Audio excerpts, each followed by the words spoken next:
Como que você estrutura isso? No caso, a gente, brasileiros, imaginando que a maior parte do público mora no Brasil, a gente tem uma situação muito privilegiada, porque o Brasil permite você deixar de ser residente fiscal sem precisar apresentar uma nova residência fiscal. Não é o caso de Portugal ou Espanha, por exemplo. Portugal e Espanha, se tu quer deixar de pagar imposto lá, eles falam para ti, ó, mostra onde que tu tá pagando imposto agora. No caso do Brasil e também de outros países, tipo Áustria, Alemanha, Chipre, etc., você pode simplesmente, ó, estou saindo, vou fazer a declaração de saída definitiva aqui, e você deixa de ser residente fiscal lá, e você não está no sistema de nenhum outro país. Então, dessa maneira, você saiu do sistema tributário do Brasil, não entrou no sistema tributário de outro país, e você legalmente não precisa pagar imposto em lugar nenhum. Isso é algo que, assim, se você pergunta, sei lá, para um contador da Alemanha, ou se você pergunta para um jurista em algum lugar, eles geralmente não vão saber dizer, ou vão achar, não, mas você tem que estar pagando imposto em algum lugar, porque não é um status oficial, sabe? Você não vai ter um carimbo de nômade no seu passaporte. É um estado que vive entre lacunas, sabe? Você está literalmente fora do sistema, você não está mais em nenhum sistema fiscal. E aí você volta um pouco para aquilo, desculpa interromper, mas volta um pouco para aquilo que eu estava falando de, por exemplo, liberdade de expressão e jurisdição. Se todo o meu sistema, se toda a minha parte de renda e patrimônio, etc., está num país onde quem quer me perseguir não tem jurisdição, eles têm que pedir, por favor, para o outro país, tipo, ó, processamos o cara aqui porque ele falou que o Xanão é um careca. Ah, tá bom, mas tá, condenaram é 50 mil reais. Tá, eu não tenho esse dinheiro aqui. Vocês podem me prender? Não. Então vocês podem fazer alguma coisa? Não. O que a gente precisa fazer é pedir, por favorzinho, para outra jurisdição, e daí é um processo bem complexo dentro de justiça. Por favor, pegue o dinheiro dele lá e paga a gente. Quando você não tem essa jurisdição para ser contatada para alguém alegar, ele vai fazer o quê? Estados operam por jurisdições, então se ele não tem como alegar isso aqui é meu, ele tem um problema.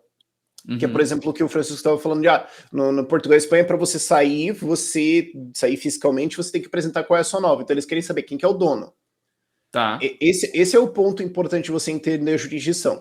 Você responde a quem? Que é o seu novo dono? Que é o seu novo dono? Você explica para quem? Então, quando você usa a legislação para não ter nenhuma delas, nenhum deles consegue alegar que é deles. Isso é uma coisa muito importante dentro de tributário, ou na verdade qualquer coisa de justiça, mas tributário, é alegar a jurisdição. O país poder afirmar, é meu. Então, se você não está em nenhum deles, não é um status oficial. Mas esse é o ponto, não tem nenhum lugar com status oficial. Isso pode dar um problema, adiantando talvez um pouquinho aqui, se você quiser fazer uma coisa maior, tipo, se você aparece assim, eu vou não ter jurisdição por, tipo, sei lá, 20 anos da minha vida. Tá. E você quer comprar um imóvel em algum país um pouco mais convencional, abrir uma conta num país um pouco mais convencional. Tá, peraí. Tu ficou 20 anos fora do sistema e aparece aqui com 40 milhões de dólares que comprou a casa.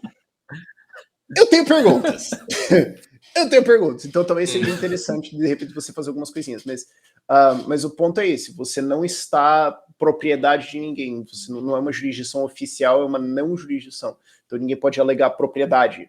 Para usar um termo um pouquinho menos técnico. Exato. Boa. Vamos entrar nesse ponto também depois de soluções de longo prazo e etc. Mas assim, só recapitulando então o básico, né? A ideia principal é a gente tem aquele critério dos 183 dias na maior parte dos países. Então, como nômade digital, se você quer não ter nenhuma residência fiscal, você geralmente vai ter que alternar aí entre, no mínimo, uns 3 países por ano.